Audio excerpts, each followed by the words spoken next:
Hi hello ನಮಸ್ಕಾರ. ನಾನು ನಿಮ್ಮ ಪ್ರೀತಿಯ ಮಧುಪ್ರಿಯ ಗೌಡ. ಇವತ್ತು ನಾನು ಗಜ ಪಯಣದಲ್ಲಿದ್ದೀನಿ, ವೀರನ ಹೊಸಳ್ಳಿಲಿ. ನನ್ನ ಜೊತೆ ಇರೋರು ನಮ್ಮ ಹೆಮ್ಮೆಯ ನಮ್ಮ ಸಕಲೇಶ್ವರ ಭಾಗದ ನಮ್ಮ ಹೆಮ್ಮೆಯ ವಿಕ್ರಮ್ ಗೌಡ್ರು ಸರ್, ಮತ್ತು ಕರ್ನಾಟಕ ರಕ್ಷಣೆ ಆಗಿರುವಂಥ ಕಾಡಾನೆ ರಕ್ಷಣೆ ಮಾಡುವಂತಹ ಅಧ್ಯಕ್ಷರು ನನ್ನ ಜೊತೆ ಇದ್ದಾರೆ, ವಿಕ್ರಮ್ ಗೌಡ್ರು ಸರ್. ಸರ್ ನಮಸ್ಕಾರ ಸರ್, ಹೇಗಿದ್ದೀರಾ ಸರ್?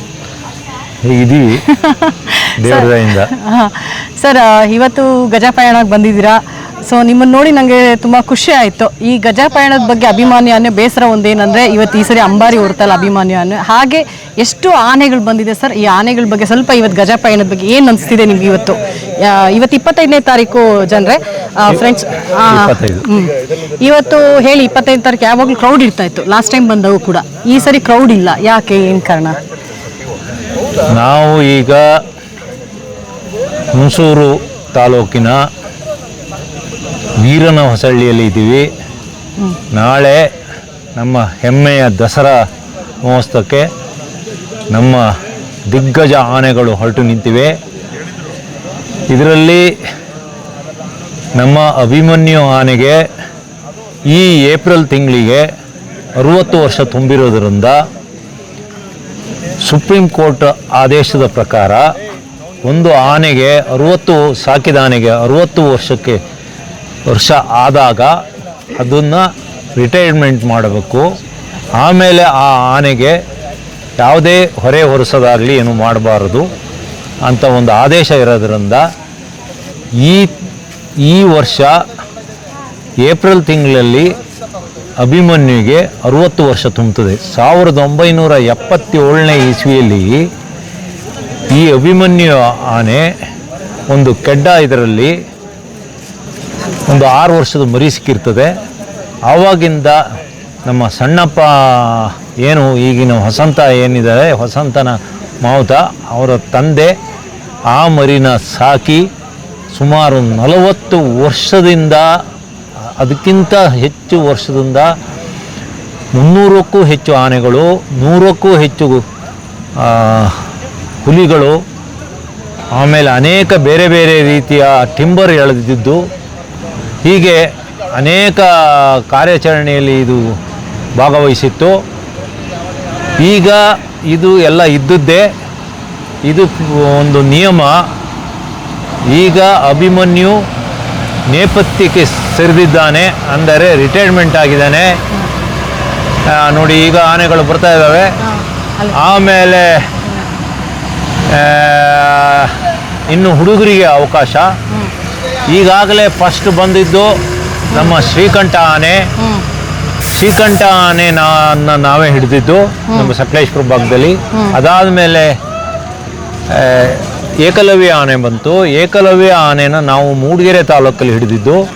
ಅದಾದ ನಂತರ ಮಹೇಂದ್ರ ಆನೆ ಚನ್ನಪಟ್ಟಣದಲ್ಲಿ ಹಿಡಿದ ಆನೆ. ಅದಾದಮೇಲೆ ಲಕ್ಷ್ಮಿ ಬಂತು. ಇದಾದಮೇಲೆ ಈಗ ಧನಂಜಯ ಬಂತು. ಈಗ ಅಭಿಮನ್ಯು ಬರ್ತಾನೆ. ಆದರೆ ಅಭಿಮನ್ಯುನು ನಿಶಾನೆ ಆನೆ ಆಗ್ತಕ್ಕಂತಾನೆ. ಸುಪ್ರೀಂ ಕೋರ್ಟಲ್ಲಿ ಆದೇಶದ ಪ್ರಕಾರ ರಿಟೈರ್ಡ್ ಆದ ಆನೆಯನ್ನು ಯಾವುದೇ ಹೊರೆ ಹೊರಿಸಬಾರ್ದು. ಬೇಕಿದ್ದರೆ ನೀವು ದಸರಕ್ಕೂ ಕರ್ಕೊ ಹೋಗ್ಬೋದು. ಆದರೆ ಅದು ಈಗ ನಿಶಾನೆ ಆನೆ ಆಗಿ ಕಾಲಿಡ್ತದೆ. ಆದರೆ ಕ್ಯಾಪ್ಟನ್ನೇ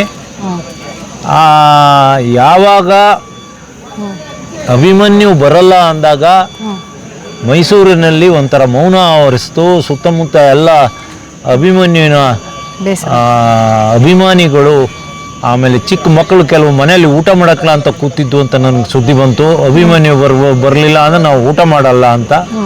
ಆ ಮಟ್ಟಿಗೆ ಅಭಿಮನ್ಯುಗೆ ಅಭಿಮಾನಿಗಳಿದ್ದಾರೆ. ಈಗ ಇಷ್ಟು ಆನೆಗಳು ಬಂದಿದ್ದಾವೆ. ನಾಳೆ ಅಭಿಮನ್ಯುಗೆ ಈ ಭಾಗದಲ್ಲಿ ಒಂದು ಸನ್ಮಾನ ಇದೆ. ಅದು ಇದೇ ಕೊನೆ ಸನ್ಮಾನ ಅಲ್ಲ. ಅದು ಅಭಿಮನ್ಯು 6 ವರ್ಷ, ಒಟ್ಟಿಗೆ 30 ವರ್ಷ ಅಭಿಮನ್ಯು ದಸರಾದಲ್ಲಿ ಭಾಗವಹಿಸಿರೋದ್ರಿಂದ ಅರಮನೆಯ ಎದುರು ಅಲ್ಲಿ ಮುಖ್ಯಮಂತ್ರಿಗಳು, ಮಹಾರಾಣಿಯರು, ಯುವ ಮಹಾರಾಜರು ಎಲ್ಲರೂ ಸೇರಿ ಅಭಿಮನ್ಯುಗೆ ಒಂದು ಸನ್ಮಾನ ಮಾಡಬೇಕು ಅಂತ ನಾನು ಕೇಳ್ಕೊತ ಇದ್ದೀನಿ. ಸರ್ ಹೇಗೆ ಅಂದರೆ ಸನ್ಮಾನ ಮಾಡಬೇಕು ಅಂತ ತೀರ್ಮಾನ ಆಗಿದೆಲ್ಲ, ಸನ್ಮಾನ ಇಲ್ಲಿ ಆಗಿದೆ ಅಂತ ಆಗಿದೆ, ಆದ್ರೆ ಅಲ್ಲೂ ಆಗ್ಬೇಕು. ಇಲ್ಲಿ ಎಲ್ಲೋ ಕಾಡಲ್ಲಿ ಒಂದ್ ಕಡೆ ಮಾಡಿಬಿಟ್ರೆ ಆಗಲ್ಲ. ಓಕೆ, ಮೈಸೂರಿಗೆ ಮೈಸೂರಿಗೆ ಹೇಗಾದ್ರೂ ಮೈಸೂರಿಗೆ ಒಂದು ನಿಶಾನೆ ಆನೆಯಾಗಿ ಬರೋದ್ರಿಂದ ಅಲ್ಲಿ ಮಾಡಬೇಕು. ಸರ್ ಇಲ್ಲೂ ಮಾಡಲಿ. ಈ ಸರಿ ಭೀಮಾ ಬಂದಿಲ್ವಲ್ಲ ಸರ್? ಭೀಮಾ ಅಭಿಮನ್ಯುವನ್ನು ಬಿಟ್ರೆ ಭೀಮನ ಅಭಿಮಾನಿಗಳು ಸಿಕ್ಕಾಪಟ್ಟೆ ಜನ ಇದ್ದಾರೆ. ಭೀಮನಿಗೆ ಮದ ಬಂದಿದೆ. ಮದ ಬಂದಾಗ ಆನೆಗಳು ಯಾವ ರೀತಿ ಬೇಕಾದ್ರೂ ವರ್ತಿಸ್ತವೆ. ಹಾಗಾಗಿ ಭೀಮಾ ಈ ಸತಿ ಬರೋದು ಕಷ್ಟ. ಜೊತೆಗೆ ಕಂಜನ್ನು ಬರ್ತಾ ಇಲ್ಲ. ಕಂಜನ್ನು ಇಷ್ಟು ದಿವಸ ಬರ್ತಿದ್ದ. ಕಂಜನ್ನು ಸಕಲೇಶ್ಪುರದಲ್ಲಿ ಹಿಡಿದ ಆನೆ, ಕಂಜನ್ನು ಬರ್ತಾ ಇಲ್ಲ. ಆದರೆ ಈ 4 ಆನೆಗಳಲ್ಲಿ ಒಂದು ಪ್ರಶಾಂತ, ಚನ್ನಪಟ್ಟಣದಲ್ಲಿ ಹಿಡಿದ ಪ್ರಶಾಂತ, ಇನ್ನೊಂದು ಚನ್ನಪಟ್ಟಣದಲ್ಲಿ ಹಿಡಿದ ನಮ್ಮ ಮಹೇಂದ್ರ, ಆಮೇಲೆ ಧನಂಜಯ, ಆಮೇಲೆ ಸುಗ್ರೀವ. ಈ ಆನೆಗಳಲ್ಲಿ ಒಂದು ಪೈಪೋಟಿ ಇದೆ. ಆದರೆ ಆ 4ರಲ್ಲಿ ಒಂದು ಪೈಪೋಟಿ ಇದೆ. ಆದ್ರೆ ನಾನು ಯಾರು ಅಂತ ಹೇಳಲ್ಲ. ಎಲ್ಲರೂ ನಂಗೆ ಒಂದೇ. ಆ ದೇವಿದು ಯಾರ ಮೇಲೆ ಒಂದು ಅನುಗ್ರಹ ಇದೆ, ಅದ್ರ ಮೇಲೆ ಆ ದೇವಿ ಕೂತ್ಕೊಂತಾಳೆ. ಸತ್ಯವಾದ ಮಾತು ಸರ್ ಹೇಳಿದ್ದು. ಸರ್ ಮತ್ತೆ ಇವತ್ತಿನ ಇಲ್ಲಿ ವಾತಾವರಣ ನೋಡಿದ್ರಲ್ಲ, ತುಂಬ ಮುಂಚೆ ಲಾಸ್ಟ್ ಇಯರ್ಗೂ ಈ ಇಯರ್ಗೂ ತುಂಬ ಕ್ರೌಡ್ ಇತ್ತು. ಈ ಸರಿ ಕ್ರೌಡ್ ಇಲ್ಲ. ಮತ್ತು ಆನೆಗಳು ಲೇಟಾಗಿ ಬಂದಿದೆ, ಮುಂಚೆ ಬೇಗ ಬಂದಿತ್ತು ಲಾಸ್ಟ್ ಟೈಮು. ಏನು ಸರ್ ಇದ್ರ ಬಗ್ಗೆ, ಅಂದರೆ ಏನಕ್ಕೆ ಇದು ತಡವಾಗಂದ್ರೆ ಜನ ಕ್ರೌಡ್ ಆದರೆ ಪ್ರಾಬ್ಲಮ್ ಆಗುತ್ತೆ ಅಂತನಾ? ಒಂದು ಮಳೆ, ಈಗ ನಮ್ಮ ಮಲೆನಾಡು ಭಾಗದಲ್ಲಿ, ಪಶ್ಚಿಮ ಘಟ್ಟದ ಭಾಗದಲ್ಲಿ ಹೆವಿ ರೈನ್ ಬೀಳ್ತಾ ಉಂಟು ಬೆಳಗಿಂದ. ಮತ್ತಿಗೋಡಲು ಭಾರಿ ಮಳೆ ಇತ್ತಂತೆ ಈಗ ಆನೆಗಳು ಹೊರಟಾಗ. ಒಂದು ಅದಿರ್ಬೋದು. ಇನ್ನೊಂದು ಅಭಿಮನ್ಯುವಿನ ವಿಚಾರ ಕೇಳಿ ತುಂಬಾ ಜನಕ್ಕೆ ತುಂಬಾ ಬೇಸರ ಆಗಿದೆ. ಅದು ಇನ್ನೂ ಅಭಿಮನ್ಯುನ ನಾವು ಕಾಯ್ತಾ ಇದ್ದೀವಿ. ಈಗ ಸಮಯ 6:41 ಆಯಿತು. ಅಭಿಮನ್ಯುನ ನಾವು ಕಾಯ್ತಾ ಇದ್ದೀವಿ. ಅಭಿಮನ್ಯು ಬಂದಿಲ್ಲ. ಅದು ಒಂದು ಕಾರಣ ಇರ್ಬೋದು. ಇಲ್ಲಿ ಅಭಿಮಾನಿಗಳೇ ಜಾಸ್ತಿ ಅಭಿಮನ್ಯುಂದು. ಆದರೆ ಅಭಿಮನ್ಯು ಬರ್ತಾನೆ. ನಾಳೆನೂ ಭಾರಿ ಜನ ಸೇರೋ ಚಾನ್ಸ್ ಇದೆ ಇಲ್ಲಿ ಈ ಭಾಗದಲ್ಲಿ. ಹಾಗಾಗಿ ಅಭಿಮನ್ಯುನೇ ನಾವು ಕಾಯ್ತಾ ಇದ್ದೀವಿ. ಬರಲಿ ಅಂತ ನಾವು ಎಲ್ಲರೂ ಕಾಯ್ತಾ ಸರ್. ಅಭಿಮಾನಿ, ನನಗೆ ಅಭಿಮಾನಿ ಅಂದರೆ ದೇವರು, ನಿಮಗೂ ಗೊತ್ತು, ನಾನು ತುಂಬ ಹೇಳಿದ್ದೀನಿ. ನಾನು ಗಣೇಶ ಲಾಸ್ಟ್ ಟೈಮ್ ಅವ್ನು ಬ್ಲೆಸ್ಸಿಂಗ್ ಮಾಡಿದ್ದು, ನಾನು ಇವತ್ತೆಲ್ಲೋ ತೊಗೊಂಡೋಗಿ ಬಿಟ್ಟಿದ್ದಾನೆ ಅಭಿಮಾನಿ. ನಾನು ಅಂದ್ಕೊಂಡಿರಲಿಲ್ಲ, ಎಕ್ಸ್ಪೆಕ್ಟೇಷನ್ ಮಾಡಿರಲಿಲ್ಲ, ನಿಮಗೂ ಗೊತ್ತದು. ನಾನು ಆ್ಯಕ್ಚುಲಿ ಭೀಮನ್ ನೋಡೋಕೆ ಬಂದೆ ಲಾಸ್ಟ್ ಇಯರು. ಬಟ್ ಭೀಮನ್ ನೋಡೋಕೆ ಬಂದಾಗ ಅಭಿಮಾನಿ ಅದು ಹೆಂಗೆ ಸೊಳ್ಳೆತ್ತಿ ಬ್ಲೆಸ್ಸಿಂಗ್ ಮಾಡ್ದಂಗೆ ಗೊತ್ತಿಲ್ಲ. ನಾನು ಮನಸ್ಸಲ್ಲಿ ಯೋಚನೆ ಮಾಡಲಿಲ್ಲ ನಾನು ಇಂಟರ್ವ್ಯೂ ಲೈನ್ ಮಾಡ್ತೀನಿ ಅಂತ. ಸೊ ಅಲ್ಲಿಂದ ನನಗೆ ಈ ಅಭಿಮಾನಿ ಆನೆ ನೋಡಿದ ಮೇಲೆ ಸರ್ ನನಗೆ ಲಕ್ ಅನ್ನೋದು ಸ್ಟಾರ್ಟ್ ಆಗಿದ್ದು. ಮೊದಲಿಗೆ ನಾನು ಇದಕ್ಕೆ ಒಂದು ಕೃತಜ್ಞತೆ ಸಲ್ಲಿಸ್ಬೇಕಾದ್ರೆ ವಿಕ್ರಮ್ ಗೌಡ್ರು ಸರ್ಗೆ.